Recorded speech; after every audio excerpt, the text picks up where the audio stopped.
Hi, hello guys, welcome sa channel ko. Meron tayo ngayong pinagkakaabalahan. Ah, yung akin TYT, ito na lang natira, case na lang. So, itatry kong ilagay sa box yung guys, no, yung TYT kasi medyo nagiinit yung niya, yung sa battery eliminator. So, lalagyan ko ng aluminum, then thermal paste. So papakita ko sa inyo kung anong itsura nung ginagawa ko, no. Medyo mahirap ding magkalikot, no. So guys, ito yung ginagawa ko. Tinanggal ko totally yung cover. Tapos ito na yung aking DC, no. From 12 volts to 8.1 volts, no. Nilagyan ko na rin siya ng SO239, no. Ayan. Tinanggal ko yung dito. Yung sa connection ng antenna. And guys, ang nilagay ko nga pala dito sa antenna is 50 ohms na sa RG58 to, no, para okay din yung receive. And then nakikita nyo yung ground, ayun, no, naka-rebit, no. At meron na rin tong pan, kikita nyo. So hindi na ako bumili ng guys, no, ng DC. Ang ginamit ko na lang yung sa battery eliminator ko. So mukhang okay naman na yan, no.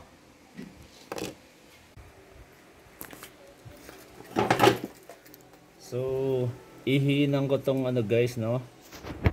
Bali ito yung positive niya. So nakakonekta sa radio.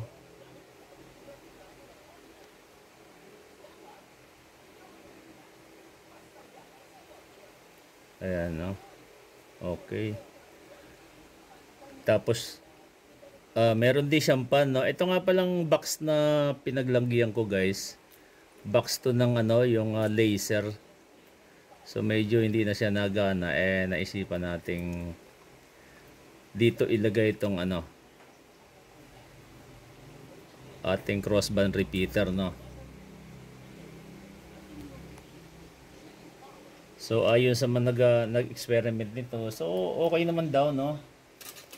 Okay naman siya. So lagyan natin ng electrical tape.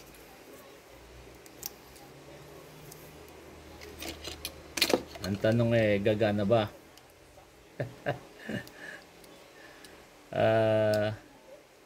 So pero tinester naman natin yan, guys, no. Tetesterin natin kasi baka mamaya grounded yung positive negative niya. Especially yung sa antenna. So medyo malaking yon. Malaking nako. Alright.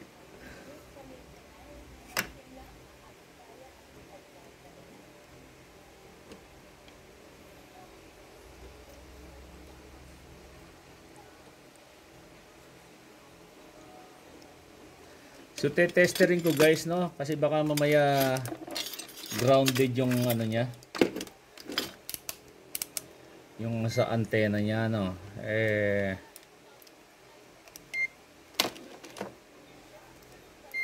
So ito tumutunog, no. So ito yung negative niya, no, negative. So sa body ng okay. Ayan. So ito yung positive niya, yung center ng coax. Dapat hindi tutunog. So ito. So hindi siya tumutunog, no. Ibig sabihin walang continuity. Yung gitna dapat tutunog. Okay? Kasi antenna siya, no. So dapat hindi tutunog sa ground ng body. Ito negative to, dapat tutunog. Okay. So nilagyan pala natin ng thermal paste to, no. So ito, guys, bago ko isara, nako, tingnan natin. So sasaksak ko dito, no, na wow. So ayan, may frequency siya, no. So okay siya, no. Ibig sabihin tama yung ginawa natin. So hugutin muna natin. Okay. So guys, hindi ko na pinakita yung ano nito, no, yung sa simula ko. And then ito pala guys, tips ko rin sa inyo, tanggalin nyo yung ano niya, condenser microphone. Ito, para matanggal nyo to, tatanggalin nyo yung apat na tornilyo, tapos ito. Then sa likod, tanggalin nyo to kasi makaka-pick up siya ng ano, ng mga noise o yung blower. Kaya dapat ano, tatanggalin nyo yun. Kasi kumbaga nakadirekta na rito sa ano yan dito sa loob ng box, no. So obra kaya ito. Lagyan natin ng sana electrical tape.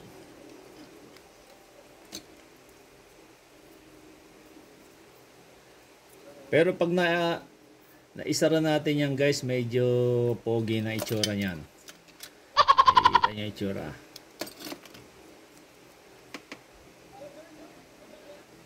Okay. Alright. So meron na siyang built-in blower, oh.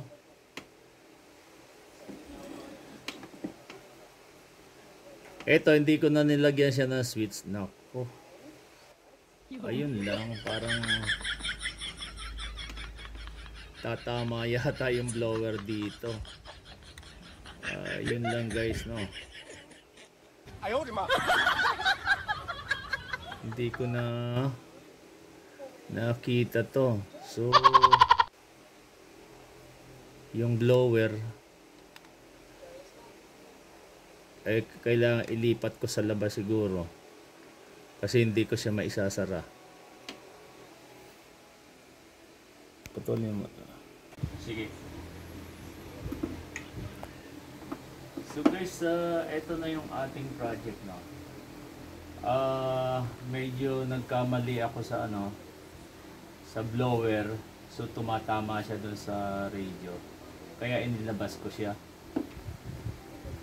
Ayun, pero okay lang naman.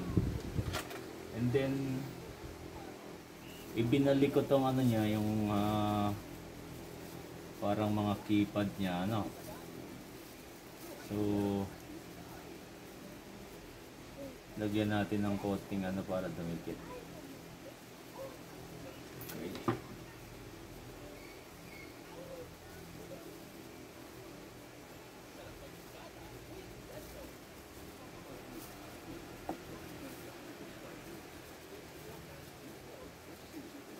Ayan.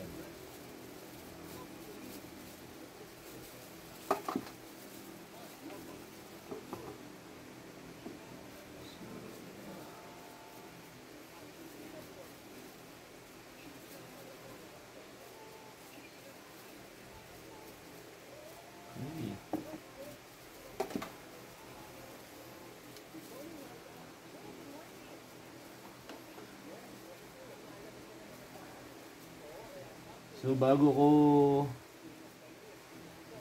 lagyan ng cover, no, tetestingin ko kung ito ba aandar. Oops. Wow. So ayan guys, naandar yung blower. And then function. Ayan. So activate natin yung repeater sa 11. So naka-turn on na yung repeater guys, na.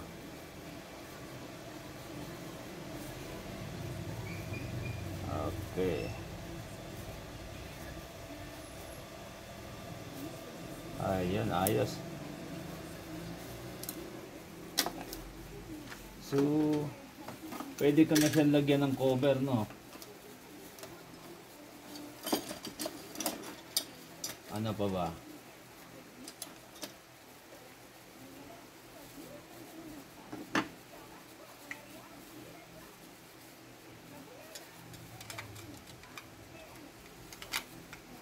Wow.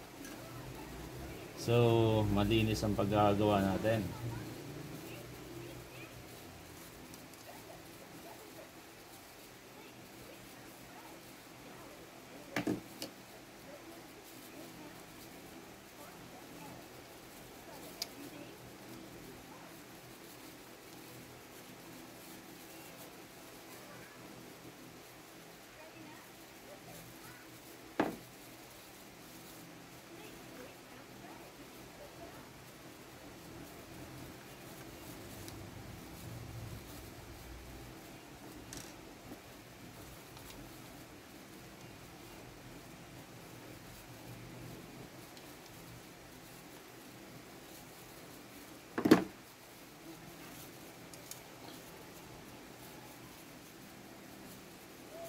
So guys, pwede rin kayo mag-DIY nito.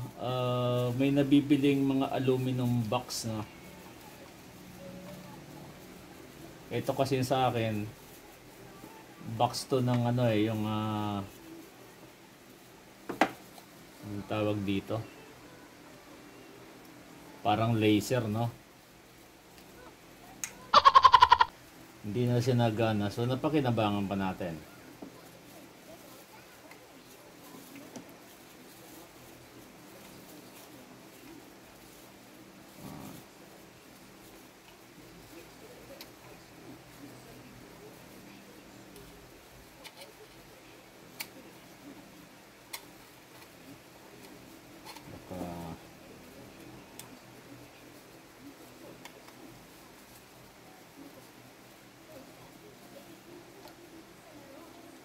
Tinatamaan yung ano, mapuputol yun, ano? So, sabit.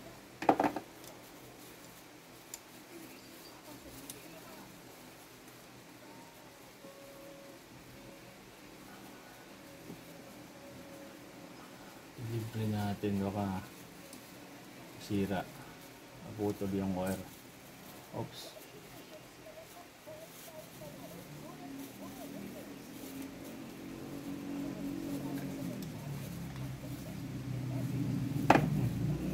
Baba.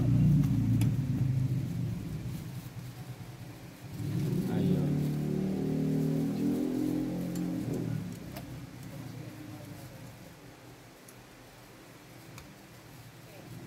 Napahirapan tayo nito. Tanggalin nga muna natin dito. Okay.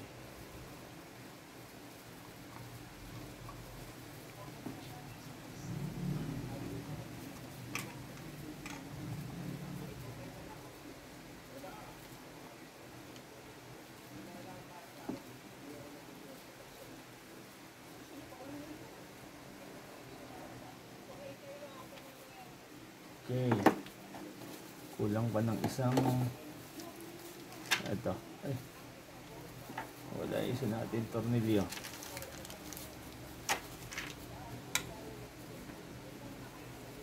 Dito to.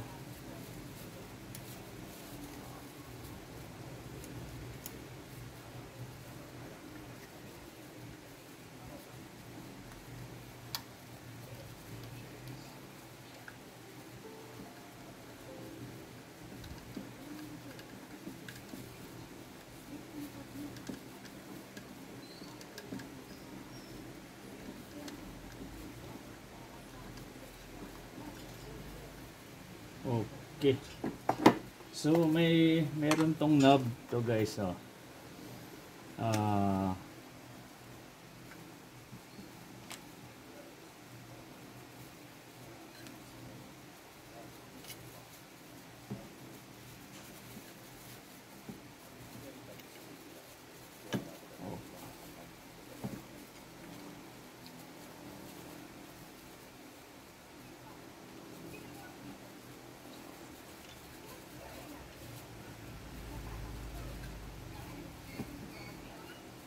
Yun.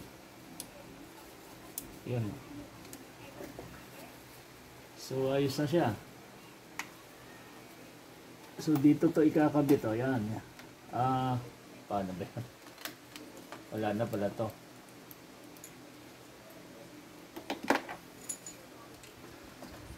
Ito.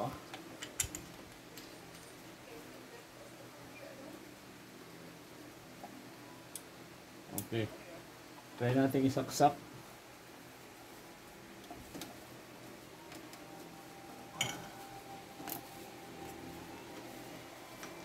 Then, i-on natin. So,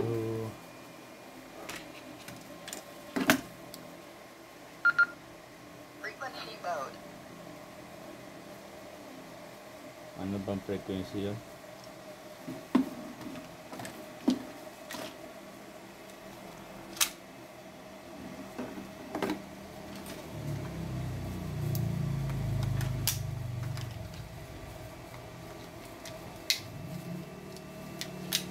So for sure, hindi na siya iinit guys, no? Frequency mode.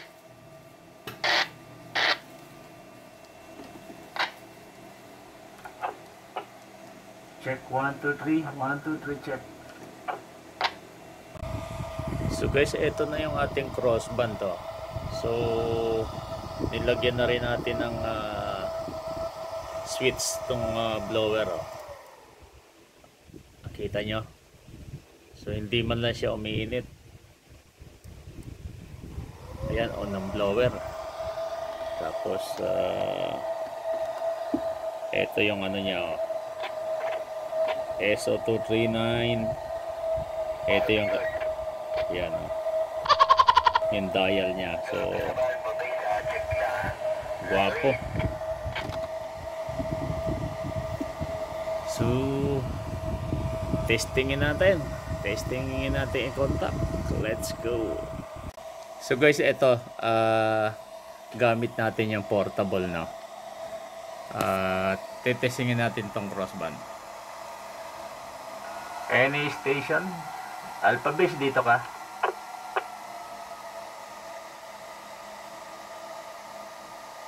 Alpha base. Go ahead po, Tito. Go ahead po. Ito tinetesting ko yung ginawa kong bagong repeater. Ito may built-in blower siya, oh. Kamusang pasok yan? Yung rubber duck, portable rubber duck. Yun, puno po kayo dito. Full skill. Ako'y naka-aerial po. Ang gamit ko po antena ay CP22E at ang aking using na unit ay UV5R na Baofeng. Full skill po kayo dito.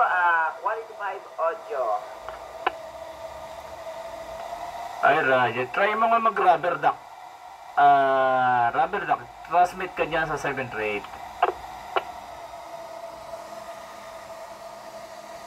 Ayan guys, oh. So hindi umiinit siya, oh. Kasi may built-in blower yan, oh. Hintayin natin si Alpha Base na mag-transmit sa... Dito alas transmit rubber duck po. May kopya po ba dyan? Roger, full skill ka. Isa pa nga. 1, 2, 3, check po. Dito alas. Using rubber duck. Portable. Ayos. Sige, Alpha Base at yun. Shoutout ka muna dyan, over. Ayun, shoutout dyan sa mga subscriber ni Dito Alas. Like nyo sa mga nakatabi din dito na istasyon sa 738. And huwag nyo din like and subscribe sa mga video. Sa channel din Dito Alas. Yan, yun lang Dito Alas.